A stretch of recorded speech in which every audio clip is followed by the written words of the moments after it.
December 19, 1944. The bunker smells of cigarette smoke, damp wool, and fear. Somewhere above this cramped headquarters in Verdun, France, snow is falling. It has been falling for 3 days now. It will continue falling for weeks to come, but the men gathered around the map table barely notice the cold anymore. They are focused on something far worse than weather. They are focused on the red arrows.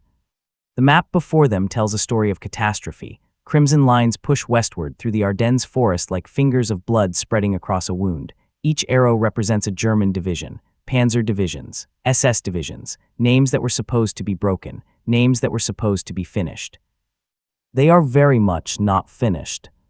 General Dwight D. Eisenhower stands at the head of the table, his face drawn, his normally optimistic demeanor replaced by something harder.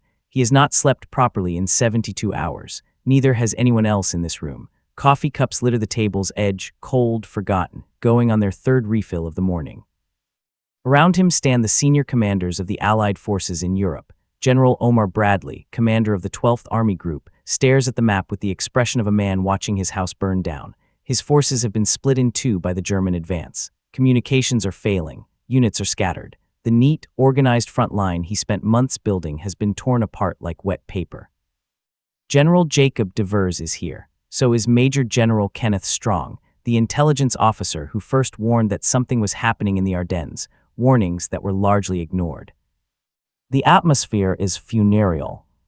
3 days ago, Germany launched Operation Watch on the Rhine, what history will call the Battle of the Bulge. 200,000 German soldiers, supported by hundreds of tanks and thousands of artillery pieces, smashed through the thinly held American line in the Ardennes. The assault came through terrain everyone considered impassable. It came during weather that grounded Allied aircraft. It came at a moment when the Allies were convinced the war was nearly won. It was, by any measure, a masterpiece of operational surprise. And now the Allies are reeling. Eisenhower traces his finger along the map, following the deepest penetration of the German advance. It points like a dagger toward the Meuse River. If the Germans cross the Meuse, if they capture the Allied supply dumps at Liege, if they push on toward Antwerp. No one wants to finish that thought. Gentlemen, Eisenhower says, his voice steady despite everything, the present situation is to be regarded as one of opportunity for us, not of disaster. The room is silent. No one quite believes him. Then the door opens. Lieutenant General George S. Patton, Jr., enters the bunker with the subtlety of a tank round. He is wearing his famous pearl-handled pistols. His boots are polished despite the weather. A cigar juts from his jaw at an aggressive angle. He looks, impossibly, like a man who is enjoying himself. Patton takes one look at the faces around the table and shakes his head. Hell's bells, he mutters. If you people had any lower morale, you'd be at a funeral. Bradley winces, Eisenhower's jaw tightens. But no one contradicts him. Because George Patton is exactly the kind of problem they need right now. The discussion turns to the most pressing crisis, Bastogne. The small Belgian crossroads town has become the critical junction point of the entire Ardennes. 7 major roads converge there. Whoever holds Bastogne controls the logistics of the entire region. The Germans know this. They are surrounding it. And inside Bastogne, cut off and running low on ammunition, is the 101st Airborne Division. We need to relieve them, Eisenhower says. The question is who can get there fastest. He looks around the table, expecting a discussion. Instead, he gets Patton. Hell, I can attack with 3 divisions in 48 hours. The room goes silent again, but this time it is a different kind of silence. This is the silence of men who think they have misheard something. Bradley speaks first. George, you can't be serious. Your army is facing east. You're engaged along the Saar. You'd have to disengage 3 divisions from active combat, turn them 90 degrees, and move them 100 miles north in the middle of winter, in 48 hours. Patton shrugs, I know. Eisenhower stares at him. The Supreme Commander has known Patton for years. He has seen Patton's brilliance and his recklessness in equal measure. He has saved Patton's career at least twice. He knows that George Patton is capable of extraordinary things. But this... Don't be fatuous, George, Eisenhower says, his voice flat with disbelief.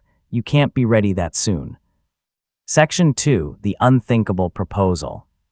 To understand why Eisenhower thinks Patton is being absurd, you need to understand what Patton is actually proposing.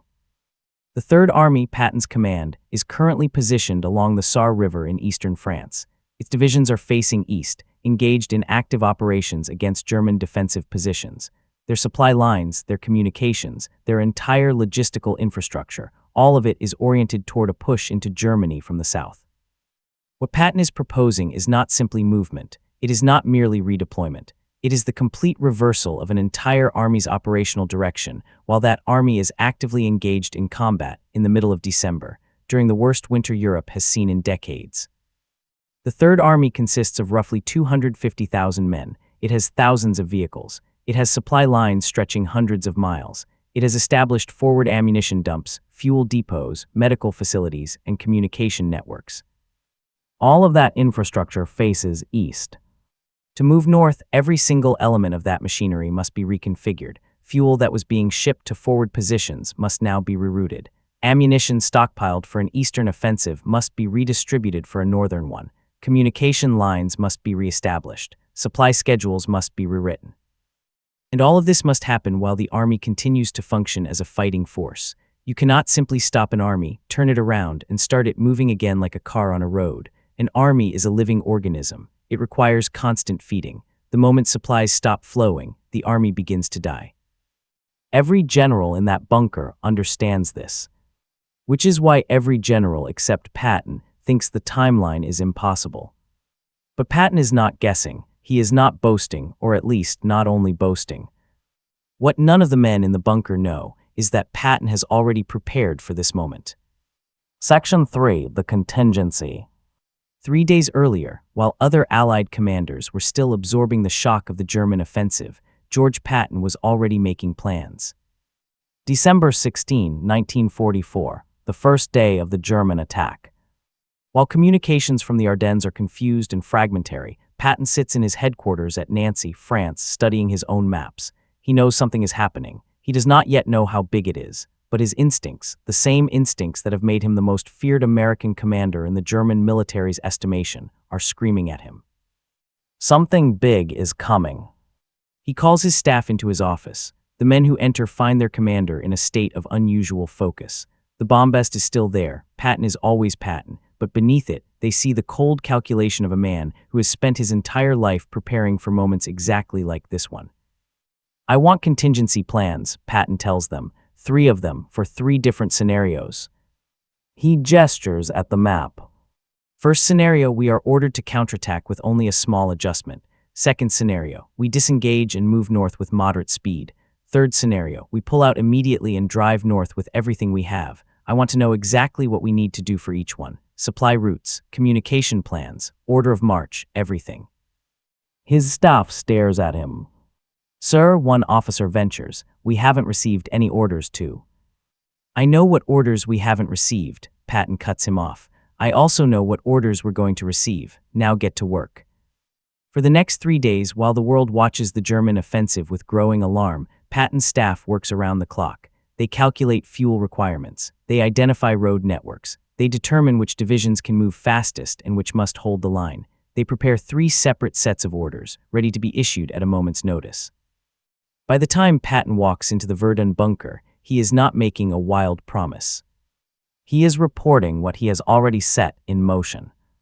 Section 4. The Wager. Back in the bunker, Patton faces Eisenhower's skepticism with characteristic directness. Ike, he says, using the familiar nickname that few others would dare employ in such a formal setting, I'm not being fatuous. I've been planning this for 3 days. My staff has drawn up the orders. The divisions I need are already preparing to move. All I need is your word. Eisenhower studies him. The Supreme Commander has learned, over years of working with Patton, to distinguish between the man's theater and his substance.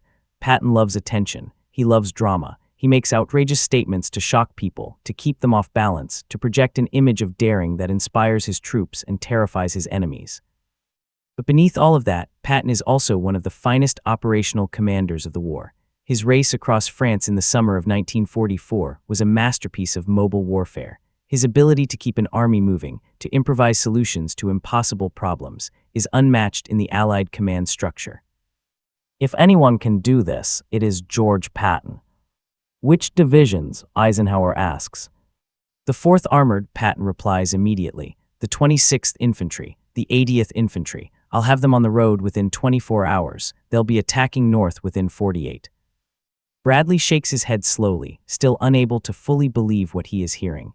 George, the roads are iced over. The weather is grounding our air cover. Your men are exhausted from the SAR offensive. How are you going to push them 100 miles in 2 days?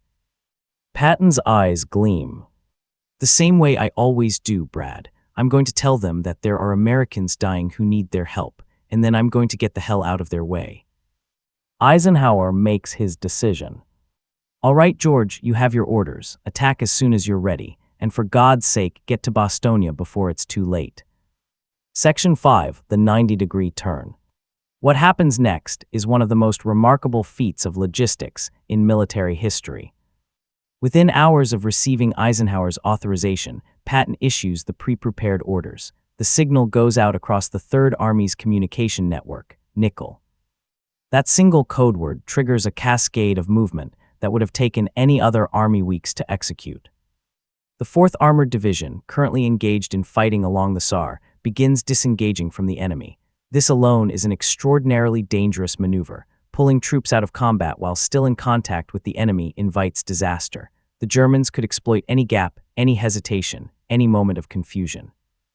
But Patton's staff has planned for this. Units leapfrog backward in carefully choreographed movements. Some elements maintain contact with the enemy while others slip away into the night. By morning, the 4th Armored is on the road.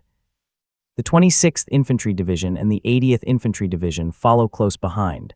Columns of vehicles, tanks, half-tracks, trucks, jeeps begin streaming northward through the frozen French countryside. And now the true challenge begins. The roads are sheets of ice. December 1944 is proving to be one of the coldest winters in European memory. Temperatures plunge well below freezing. Snow falls constantly. Vehicles slide off the road. Engines stall in the cold. Windshields frost over so quickly that drivers can barely see. There are only a handful of viable routes northward, and Patton needs all of them to handle his traffic. His staff officers work frantically to coordinate the movement, directing different units to different roads, establishing traffic control points at every major intersection, ensuring that the massive columns do not gridlock and freeze in place. And through it all, Patton pushes. He pushes his men to drive faster. He pushes his officers to solve problems immediately, not to wait for guidance from above. He pushes his supply officers to find fuel that does not exist, to conjure ammunition from thin air, to make the impossible happen because the alternative is unacceptable. I want my tanks in Bostonia, he tells his commanders. Everything else is a detail.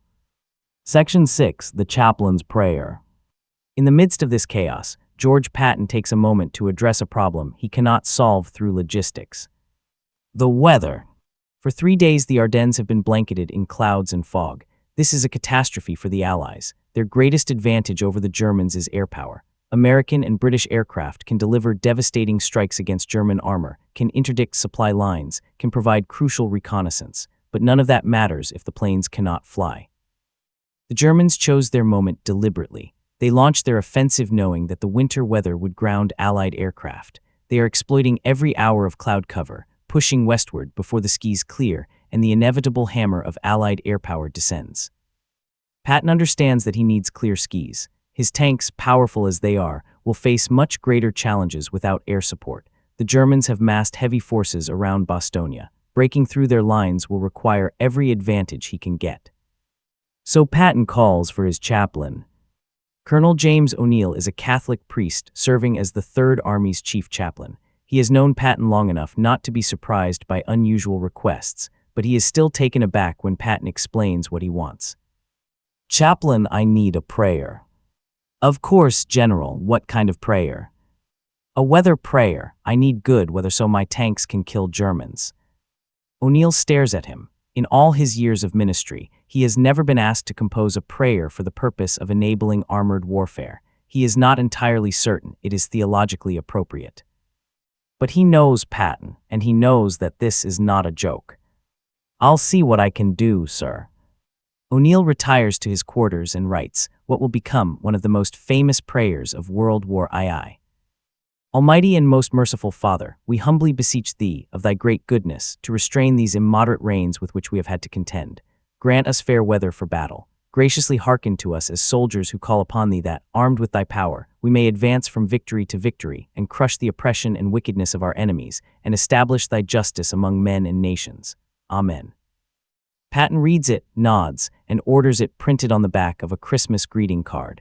250,000 copies are distributed to every soldier in the Third Army. Some men will pray it sincerely, others will laugh at the absurdity, but all of them will remember what Patton asked of God. Good weather so his tanks can kill Germans.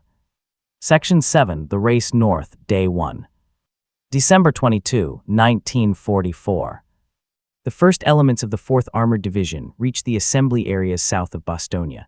They have traveled almost 80 miles in less than 72 hours, through snowstorms and icy roads, disengaging from one battle to fight another. But they are not there yet. The hardest part is still to come. Between the 4th Armored and Bastogne lies approximately 20 miles of Belgian countryside. On any normal day, this would be a few hours' drive, but this is not a normal day. The Germans know the Americans are coming. They have established defensive positions along the roads leading into Bastogne. Anti-tank guns are dug in at strategic points. Infantry occupy the villages along the route. Artillery has zeroed in on the likely approaches. And it is still snowing. The 4th Armored Division, under the command of Major General Hugh Gaffey, begins its attack at dawn. The lead elements, Combat Command B under Lieutenant Colonel Creighton Abrams, push northward toward the town of Chaumont. The fighting is immediate and brutal. American tanks roll forward through the snow, their tracks grinding against ice, their engines straining against the cold. German anti-tank fire greets them. Shells slam into the lead vehicles. Men die. But the Americans keep pushing. 20 miles, in summer weather on good roads, an armored division could cover that distance in hours. Here, in the frozen hell of the Ardennes, every mile is a battle. Every village is a fortress. Every road junction is a killing ground. By nightfall, the 4th Armored has advanced only 4 miles. Section 8, The Crisis at Eisenhower. December 26, 1944. 4 days into the relief effort. 4 days of fighting through snow and ice and German resistance. 4 days of watching the casualty reports grow longer while Bastogne remains out of reach. The 4th Armored Division is exhausted. Its tanks are burning through fuel faster than the supply lines can deliver it. Its infantry is frostbitten and depleted. It has been pushing forward in brutal fighting for nearly a week straight, first on the Saar, now here. And Bastogne is still surrounded. Inside the town, the situation is desperate. The 101st Airborne has been holding out for 6 days now. They are running low on everything: ammunition, medical supplies, food. The German commanders have offered them the chance to surrender. Brigadier General Anthony McAuliffe, the acting commander, has given his famous reply, "Nuts." But bravado cannot stop artillery shells. Courage cannot manufacture ammunition. Every hour, the situation grows more critical. Patton is furious. He has been pushing Gaffey constantly, demanding faster progress, demanding breakthrough. He knows that his reputation, and more importantly, the lives of the men in Bastogne, depends on getting through. On the morning of December 26, he issues new orders. No more cautious advances. No more waiting for flanks to be secured. The 4th Armored will punch straight through the German lines, regardless of the cost. Lieutenant Colonel Abrams receives these orders and understands what they mean. His command will take heavy casualties, but there is no other option. At 1500 hours, Combat Command Reserve, under Lieutenant Colonel Wendell Blanchard, launches a desperate attack toward the village of Eisenhower, the last German-held position before Bastogne. The attack is a nightmare. German anti-tank guns open fire immediately. American tanks explode. Men scramble for cover in the snow. Artillery shells rain down on the road. But Abrams and Blanchard keep their forces moving. There is no time for tactics, no time for flanking maneuvers, no time for anything except raw, brutal forward momentum. The American tanks barrel straight through the German positions. Infantry follows close behind, fighting through buildings, clearing bunkers, engaging in hand-to-hand combat in the swirling snow. At 1650 hours, 5 M4 Sherman tanks and a handful of half-tracks break through the German line and enter Bastogne. The siege is broken. Section 9, Nuts. The link-up between the 4th Armored Division and the 101st Airborne is one of the great moments of the war. The paratroopers have been fighting without resupply for nearly a week. They have repelled multiple German assaults. They have held a perimeter against forces that outnumber them many times over. They have done all of this in brutal cold, with dwindling ammunition, and with no certainty that relief would ever arrive. Now, as the tanks of the 4th Armored rumble into their lines, the men of the 101st greet them with a mixture of exhaustion and joy. Captain William Dwight, leading the relief column, approaches the command post. He finds General McAuliffe and delivers the message Patton has sent. General Patton's compliments. He says to tell you that the 3rd Army is here. McAuliffe nods. He is too tired for celebration, but he manages a smile. Glad you could make it, he says. The image of Patton's tanks breaking through to Bostonia will become one of the defining symbols of American determination in World War II. It will be commemorated in books, films, and memorials. It will enter the mythology of the United States Army as proof of what is possible when leaders refuse to accept the impossible. But the battle is not over. Section 10, the German response. The German High Command is stunned. When Field Marshal Gerd von Rundstedt planned Operation Watch on the Rhine, he calculated, correctly, the distances and timeframes required for the Allies to respond. He knew that the American armies were stretched thin. He knew that moving significant forces in winter would take time. He built his entire operational plan around the assumption that the Allies would need at least a week to organize any serious counterattack. Patton shattered that assumption in 4 days. German intelligence reports from this period reflect growing alarm. The 3rd Army's movement was not supposed to be possible. An army cannot reverse its direction in the middle of winter. An army cannot disengage from active combat and launch an offensive 100 miles away within 48 hours. But Patton did it anyway. The German commanders are forced to divert forces from their westward push to deal with this new threat.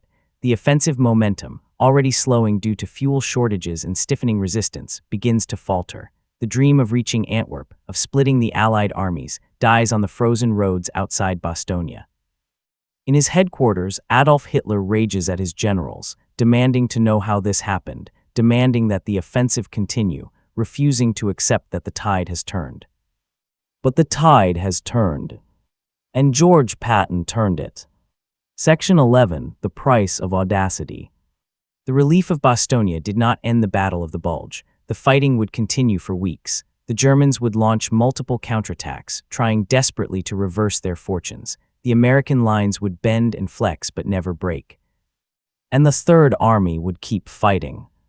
The statistics of Patton's winter offensive are staggering. In the month following the Verdun Conference, the 3rd Army advanced over 100 miles in hostile winter conditions, rotated 3 divisions 90 degrees from their line of advance, killed, wounded, or captured over 100,000 German soldiers, liberated dozens of Belgian and Luxembourg towns, suffered over 22,000 casualties of its own. The cost was enormous. The men of the 4th Armored Division, the 26th Infantry, the 80th Infantry, and all the other units involved paid in blood for every mile they advanced. Frostbite claimed nearly as many casualties as enemy action. Tanks froze in their positions, rifles jammed in the cold, men died of exposure within sight of their objectives.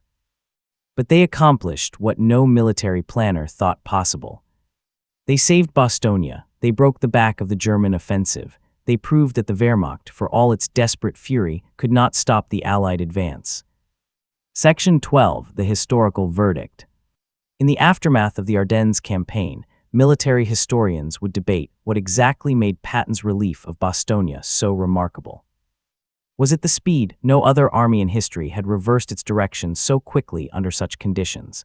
The standard military doctrine of the era suggested that major repositioning of forces required weeks of planning and execution. Patton did it in days. Was it the logistics, the movement of 250,000 men, with all their equipment and supplies, across icy roads in the dead of winter, represented a feat of organizational genius?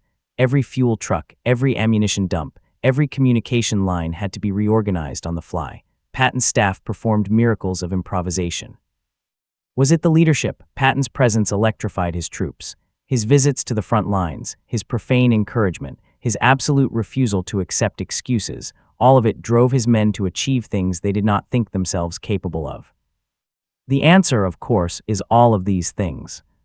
But perhaps the truest answer lies in something simpler: will.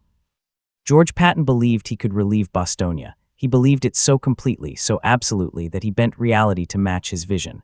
When Eisenhower said, "You can't be ready that soon," Patton simply refused to accept it. When his generals said the roads were impassable, he ordered them to find a way. When the weather refused to cooperate, he ordered his chaplain to pray.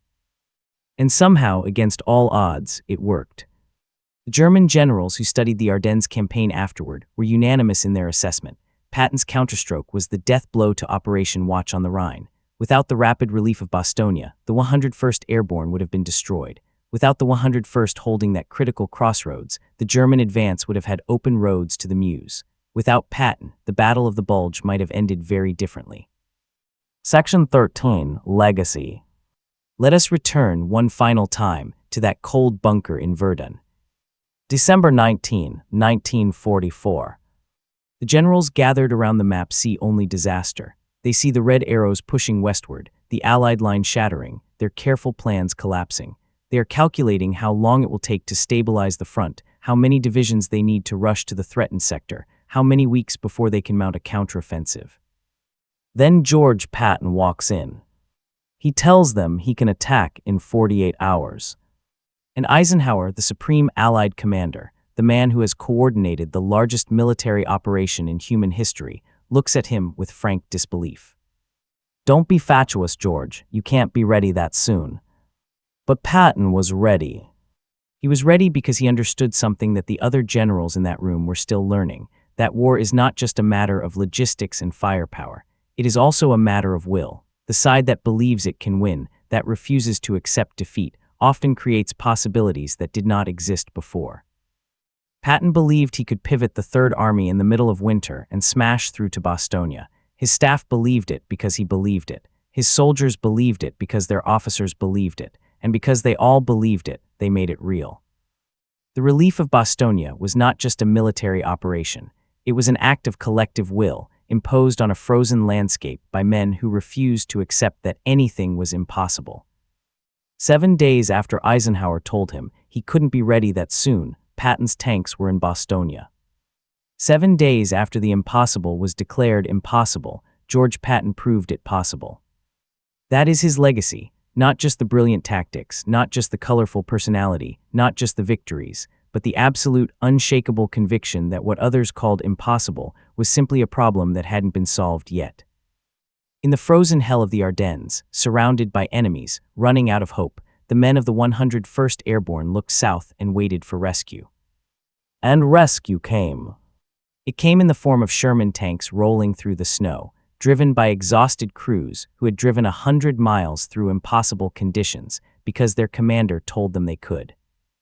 It came in the form of a prayer for good weather, printed on Christmas cards and distributed to 250,000 soldiers. It came in the form of George S. Patton Jr., cigar jutting from his jaw, pearl-handled pistols on his hips, absolutely refusing to accept that anything in this war was beyond his reach. "Don't be fatuous, George. You can't be ready that soon." But he was. He was ready. And Bostonia was saved. The Battle of the Bulge would officially end on January 25, 1945. It was the largest and bloodiest battle fought by the United States in World War II, with approximately 89,000 American casualties.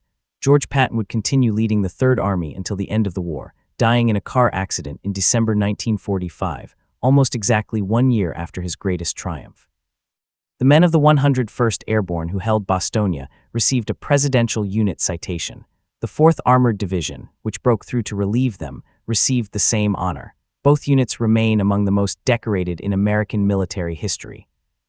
General McAuliffe's one-word reply to the German surrender demand, "nuts," has become synonymous with American defiance. When asked later what he meant by it, he explained, "It meant simply go to hell." And the prayer for good weather. The skis cleared on December 23, 1944, just in time for Allied aircraft to devastate German positions around Bostonia. Patton gave Chaplain O'Neill a Bronze Star. Subscribe for more stories of impossible victories and the men who made them possible.